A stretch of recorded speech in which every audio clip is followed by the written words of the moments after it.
ওগো, প্রতিদিন কি একই শাক খাওয়া যায়? যাও বাজার থেকে ভালো শাক নিয়ে আসো। আজ 2 মাস হয়ে গেল, এখনো ভালো তরকারি আনো নাই। যাও বাজার থেকে ভালো তরকারি নিয়ে আসো। তোকে হাতারি পাতারি শাক তুলতে বললো? আমি যেটা পছন্দ সেটা রান্না করো। তুমি তো ভালোবাসো কচু তরকারি খেতে, প্রতিদিন কি এক তরকারি খাওয়া যায়?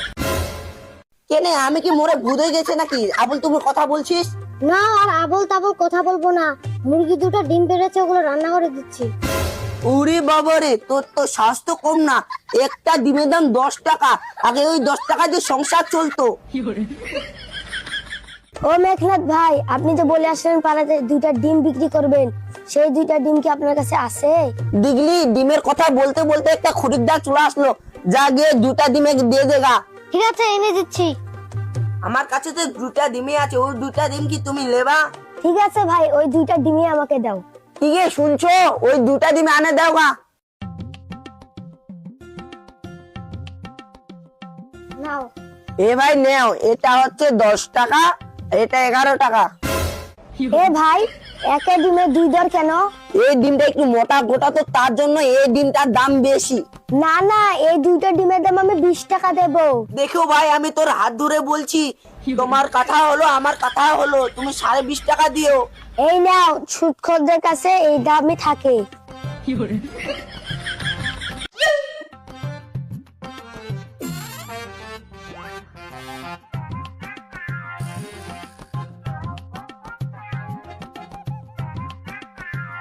মেঘনাথ ভাই, বাড়িতে কি আসো?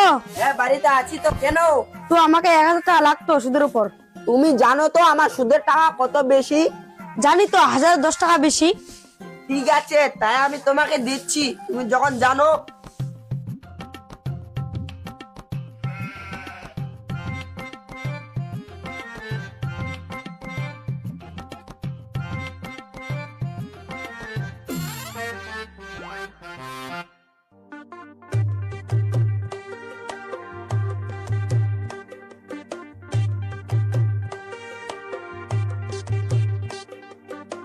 এ নাও ভাই। আচ্ছা ঠিক আছে, আমি এখন গেলাম। আচ্ছা যাও ভাই। আর শুনো শুনো, তোমার বাপের নাম কি আর তোমার মার নাম কি আর তোমার নাম কি? আমার ভাইয়ের নাম খেন্দেলু আর আমার নাম বেন্দেলু। আর তোমার মার নাম? আমার মার নাম মালিকা রানী। আচ্ছা যা। ওগো, তুমি তো মানুষদেরকে সুদের উপর টাকা দিচ্ছ, তোমাকে তো জীবনে খাতায় লিখতে দেখি নাই। তুমি চুপ করে থাকো, তুমি তোমার কাজ করো, আমি আমার কাজ করি।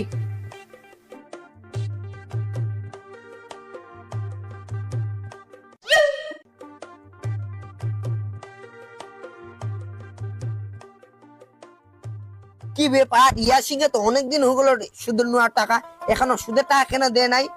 যাই গিয়ে তা কি কিসের জন্য টাকাটা দেয় নাই? ইয়াসিং ভাই, ইয়াসিং ভাই, ইয়াসিং ভাই, তোমার তো সুদের টাকা নেওয়া অনেকদিন হয়ে গেল, পারা 3 মাস হয়ে গেল, সুদের টাকা তো দেন নাই, দেন না, আসলটা তো এখনো দেন নাই। তোমার কি ব্যাপার বলেন দেখি? কি বলিব আর ভাই, 1 মাস তুমি বিছানায় পড়ে আছি, তার জন্য তোমাকে টাকা দেওয়া হয় নাই। তুই উসুকে পড়াছিস, তা আমি কি করব? তুই সুদ আর আসল মিলে আমাকে টাকা দে, আর যেতেদিন তুই আমাকে নেখালি ওই টাকা 20 টাকা দে। ঠিক আছে মেঘনাথ ভাই, দিচ্ছি। ওগো, এখানে শুনো তো। কি হয়েছে? ঘরে যাও তো, অল্প মাটির হাঁড়িতে কয় টাকা জমা হয়েছে ওটা নিয়ে আসো। আচ্ছা, যাচ্ছি আমি। ভাই, আমার সুদের কয় টাকা হয়েছে? তুই নিয়েছিলিস 1500 টাকা, আর সুদে মুদে হয়েছে 2505 টাকা। এই লেন, ঘরে খালি 2500 টাকা ছিল। এই নেন মেঘনাথ ভাই, 2500 টাকা। না, 2500 টাকা আপনি তো ওসলটা দিলেন, আবার 5 টাকা আগে দেন। ওটা আমার না, আমি ওই ছাড়া নিব না টাকা, ধরেন।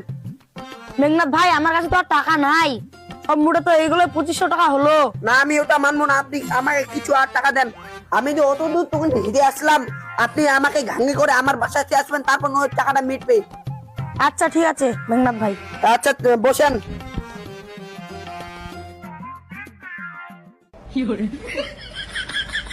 ওগো, একটু সাহায্য করো। অনেকদিন ধরে ঘরগুলো মুছা হয়নি, আজকে ঘরগুলো মুছতে হবে।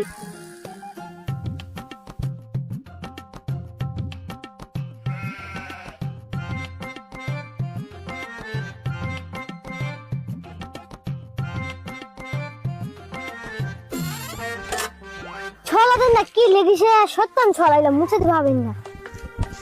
যাই গিয়েও টাকাটা আমি একে মিছিয়ে দিই। কি করলে গো আমার সব তুমি সুদের টাকা মিছিয়ে দিলি গো, সব টাকা তুমি আমার মিছিয়ে দিলি। ছি ছি ছি ছি ছি। ওগো তুমি পাগলের মতো ব্যবহার করছো কেন? আমার ওখানে সব সুদের টাকা লেখা ছিল, আজকে আমি তোকে খাইছি।